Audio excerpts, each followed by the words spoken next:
Hello student, आज हम अपने चाइल्डहुड एंड ग्रोइंग अप के पेपर में किशोरावस्था से संबंधित जो अपनी थर्ड यूनिट है उसमें ज्वलंत मुद्दे पढ़ रहे थे। आज हम इसी कड़ी में आगे ज्वलंत मुद्दों के अंतर्गत बाल श्रम का अध्ययन करेंगे। बाल श्रम क्या है, पहले इसको समझ लेते हैं। जैसे कि हमने कई जगह देखा होगा कि छोटे छोटे बालक जो है वह होटलों है, भोजनालय है और फैक्ट्रियों है, सड़कों पर काम करते हैं। बहुत सारे छोटे छोटे ऐसे कार्य है जो बालकों के द्वारा किए जाते हैं, क्योंकि माना जाता है कि मनुष्य जीवन का जो बचपन है वह स्वर्णिम काल माना जाता है। यानी व्यक्ति का बचपन सोने के समान या स्वर्ण काल माना जाता है। बचपन में बच्चों को प्यार और सुरक्षा की आवश्यकता होती है जिससे उनका विकास हो सके, क्योंकि अगर बचपन से ही बालकों को प्यार और सुरक्षा नहीं मिलती है तो उनका विकास अवरुद्ध हो जाता है। इसीलिए उनके विकास के लिए उनको बचपन में प्यार और सुरक्षा की आवश्यकता होती है। परंतु बालक के जीवन का दुरुपयोग भारतीय जीवन की दुर्वता बन गया है। यानी भारतीय जीवन जो है उसमें जो बालक का जीवन है वह एक नर्क के समान बन गया, क्योंकि छोटे छोटे बालकों से वर्तमान समय में वर्तमान की स्थितियों को देखते हुए कई परिवार ऐसे हैं जो अपना भरण पोषण ठीक ढंग से नहीं कर पाते हैं, अपनी आजीविका नहीं चला पाते हैं। कई बालकों के माता पिता ऐसे हैं जिनके घर में बहुत सारे सदस्य होते हैं और उन बहुत सारे सदस्य होने के कारण वह अपनी आजीविका चलाने में सक्षम नहीं हो पाते। इसलिए अपने परिवार के भरण पोषण तथा आजीविका चलाने के लिए बालकों को बाल श्रम के लिए मजबूर करते हैं, उनको बाल श्रम के लिए भेजते हैं, कार्य करने के लिए भेजते हैं। यानी जो भारतवर्ष में या भारत में लगभग 1 करोड़ बालक ऐसे हैं जो शिक्षा प्राप्त करने की उम्र में, मतलब जिस उम्र में उनको शिक्षा मिलनी चाहिए उस उम्र में वो अस्वास्थ्यकर कार्य है, तंग गलियों में है और घातक व्यवसाय में है, इन सब के अंदर लिप्त है। यानी जो व्यवहारिक व्यवसाय है, व्यवहारिक व्यवसाय के अंतर्गत भी बाल श्रमिक कार्यरत है। नंगे पैर है, दुबले पतले बालक है, अस्वस्थ वातावरण में लगातार 10 से 15 घंटे तक प्रतिदिन दुकानों है, फैक्ट्रियों है, कारखाना है, इनमें कार्य करते रहते और कार्य में व्यस्त रहते हैं। ऐसे बालक विभिन्न प्रकार के भोजनालयों, ईंट के भट्टों, छोटे छोटे कल कारखानों, लघु उद्योग केंद्रों आदि में दिन रात कार्य करते हुए पाए जाते हैं। ये सभी बाल श्रमिक लगभग भूखमरी का शिकार होते हैं और इन बच्चों के साथ बंधुआ मजदूरों की तरह दुर्व्यवहार किया जाता है। यानी इन सब से जो काम करवाते हैं इनके मालिक, वो इनके साथ बंधुआ मजदूरों की तरह व्यवहार करते हैं। और दक्षिण भारत में अधिकांश जो बाल श्रमिक है वह हजारों की तादाद में, हजारों की संख्या में अपने पटाखों की जो मिलें होती है, जो कारखाने होते हैं, माचिस बनाने के कारखाने होते हैं, इन सब में काम करते हैं। और काम करते करते कई बार ऐसा होता है कि दुर्घटना ग्रस्त होकर उन बालकों की मौत हो जाती है या वह उन दुर्घटना के शिकार हो जाते हैं। और यही कारण है कि उन दुर्घटना और उन दुर्घटना में शिकार होने के कारण कई बालक मौत की भेंट चढ़ जाते हैं। किंतु वर्तमान समय में कुछ मालिक ऐसे हैं जो अपने स्वार्थ के कारण और उसमें स्वार्थ के कारण तथा कुछ लोगों का यह मानना है कि थोड़े पैसों में काम करने के लिए मजदूर मिल जाएंगे, इस कारण बालकों से श्रम करवाते हैं। अतः यह माना जा सकता है कि बालकों द्वारा करवाए जाने वाला श्रम ही बाल श्रम कहलाता है।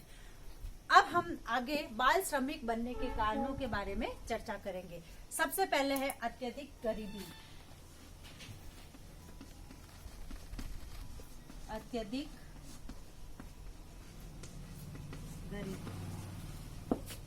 यानी बाल श्रम में सबसे महत्वपूर्ण और सबसे पहला कारण है अत्यधिक गरीबी। यानी गरीबी जो है वह बाल श्रम का घोर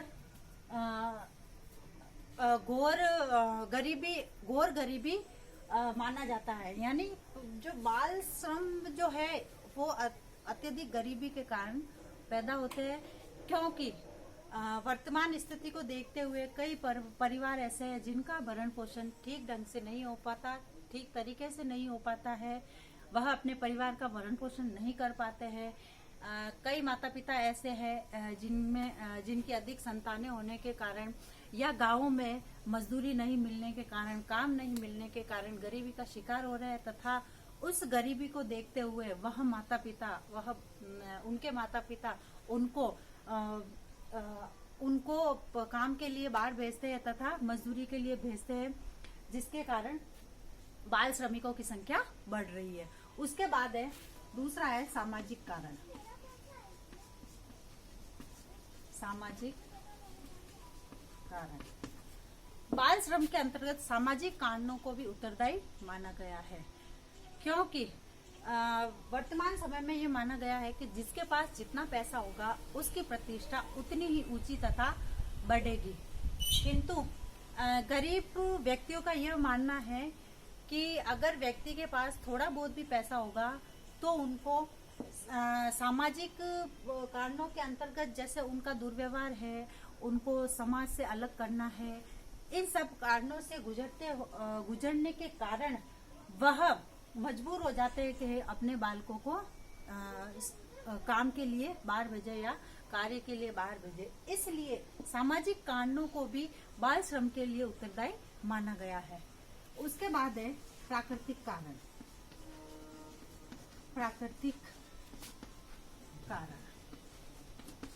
प्राकृतिक कारणों के अंतर्गत जैसे गांव में मुख्यतः रोजगार होता है कि खेती।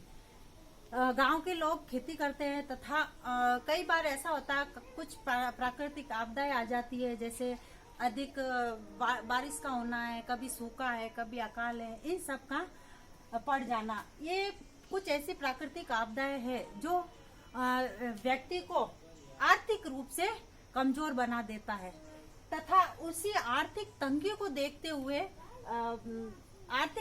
देखते हुए कुछ बालकों के माता पिता उनको बाल श्रम के लिए मजबूर करते हैं तथा वह रोजगार की तलाश में उन प्राकृतिक आपदाओं के कारण रोजगार की तलाश में शहरों की ओर पलायन करते हैं तथा शहरों की ओर जाकर रोजगार की तलाश करते हैं, जिसके कारण बालकों को बाल श्रम करना पड़ता है। उसके बाद है जनसंख्या दबाव।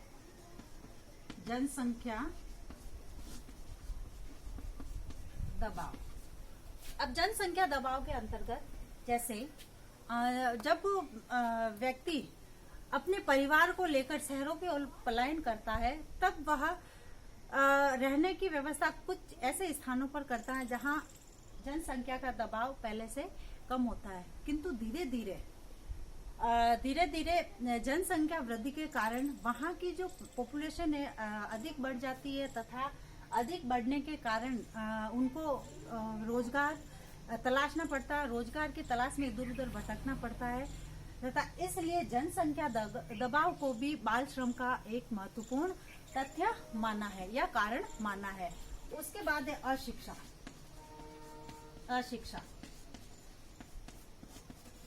बाल श्रम का मुख्य कारण अशिक्षा को भी माना गया है, क्योंकि गांव के लोगों के पास रोजगार की कमी के कारण अपने बालकों को वह विद्यालय में पढ़ने हेतु नहीं भेज पाते हैं तथा या उनको शिक्षित नहीं करवा पाते हैं, और शिक्षित नहीं करवा पाने के कारण वह अशिक्षा का शिकार होते हैं तथा अशिक्षा के शिकार व्यक्ति अपने बालकों को बाल श्रम की ओर ढकेलते हैं और उनसे बाल श्रम करवाते हैं या मेहनत करवाते हैं, काम करवाते हैं। उसके बाद है प्राकृतिक संपदा की कमी। प्राकृतिक संपदा की कमी। जैसे वर्तमान समय में जनसंख्या वृद्धि के कारण प्राकृतिक संपदा की कमी हो रही है, क्योंकि गांव में जो जैसे प्राकृतिक संपदा पेड़ पौधे है, पेड़ है, इन सब की कटाई हो रही है तथा इससे मिलने वाले जो प्राकृतिक संपदा है इसकी कमी हो रही है और इसकी कमी के कारण गांवों में रोजगार समाप्त हो रहे हैं तथा रोजगार समाप्त होने के कारण लोग शहरों की ओर पलायन कर रहे। इसलिए प्राकृतिक संपदा को बाल श्रम का महत्वपूर्ण कारक माना है। उसके बाद है नशे की आदत तथा लापरवाही, यानी कुछ बालक के माता पिता ऐसे होते हैं जिनको नशे की आदत होती है तथा खुद तो मेहनत करने नहीं जाते किंतु अपने बालकों को अपने नशे की आदत को पूरी करवाने के लिए, काम करने के लिए बाहर भेजते हैं, इसलिए बाल श्रम को बढ़ावा मिल रहा है। उसके बाद है श्रम के लालच में, यानी सस्ते श्रम के लालच में, यानी जो मालिक है वह बालकों को कम मेहनताने पर काम करवाते हैं।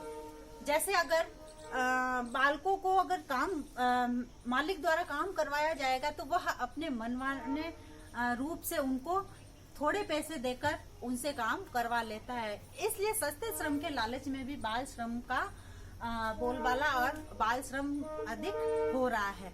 उसके बाद बीमारी और अपंगता के कारण, यानी कई परिवार ऐसे होते हैं जो बीमारियों से जूझ रहे हैं।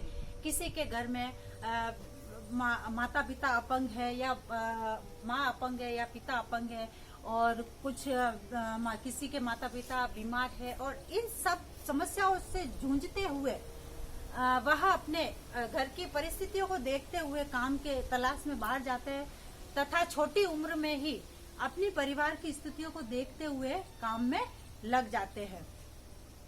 अब आगे हम बाल श्रमिकों के न बनने के उपाय के बारे में चर्चा करेंगे।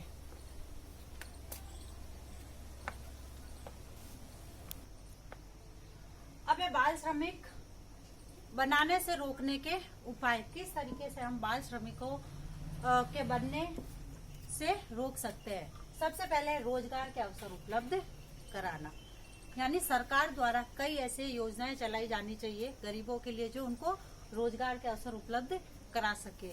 इनमें से कुछ ऐसी योजनाएं हैं जैसे कृषि आधारित योजनाओं में किसान समृद्धि योजना है, चावल विकास योजना है, राष्ट्रीय दलहन एवं तिलहन योजना है, भूमि संरक्षण कार्यक्रम है, अन्नपूर्णा योजना है, छोटे तालाब निर्माण योजना है और खाद्यान्न वितरण योजना है। इन तरीके की कई योजनाएं चलानी चाहिए जो बालकों को बाल श्रम करने से रोक सके। उसके बाद है अन्य योजना है, अन्नपूर्णा योजना है और दाल भात योजना। इस तरीके की योजनाएं चलेगी तो उनको खाना मिलेगा और भरपेट खाना खा सकेंगे, जिसके कारण माता पिता उनको बाल मजदूरी पे नहीं भेज पाएंगे और उनको शिक्षा के लिए शिक्षित करने के लिए विद्यालय भेज सकेंगे। उसके बाद है शिक्षा को निःशुल्क रूप से प्रदान करना, यानी सरकार द्वारा इन बालकों के लिए ऐसी व्यवस्थाएं करनी चाहिए जिसके अनुसार इन बालकों को निःशुल्क रूप से शिक्षा प्रदान की जाए। कुछ ऐसे अवसर तथा कुछ ऐसी योजनाएं बनाई जानी चाहिए जिसके द्वारा यह बालक निःशुल्क शिक्षा प्राप्त कर सके। उसके बाद है प्रौढ़ शिक्षा कार्यक्रम, यानी सरकार द्वारा प्रौढ़ शिक्षा कार्यक्रम चलाना चाहिए जिससे बालक शिक्षा ग्रहण कर सके इसके माध्यम से। उसके बाद है जनसंख्या शिक्षा, यानी जनसंख्या शिक्षा बालकों को उपलब्ध करवानी चाहिए या बालकों के परिवार को उपलब्ध करवानी चाहिए, जिससे वह जनसंख्या से होने वाले हानि और उनके जनसंख्या से होने वाले हानियों से अवगत हो सके तथा उनके उपायों को वह सुझा सके। इस तरीके से हम और आप मिलकर बाल श्रम को रोक सकते हैं। यानी बाल श्रम को रोकने के लिए परिवार, विद्यालय तथा समाज के साथ साथ समूचे विश्व तथा संसार का ये कर्तव्य बनता है कि वह बाल श्रमिकों को रोकने के लिए अपनी तरफ से भी बहुत सारे उपाय करे, जिससे हम वर्तमान समय में बढ़ते हुए बाल श्रम को रोक पाए। धन्यवाद।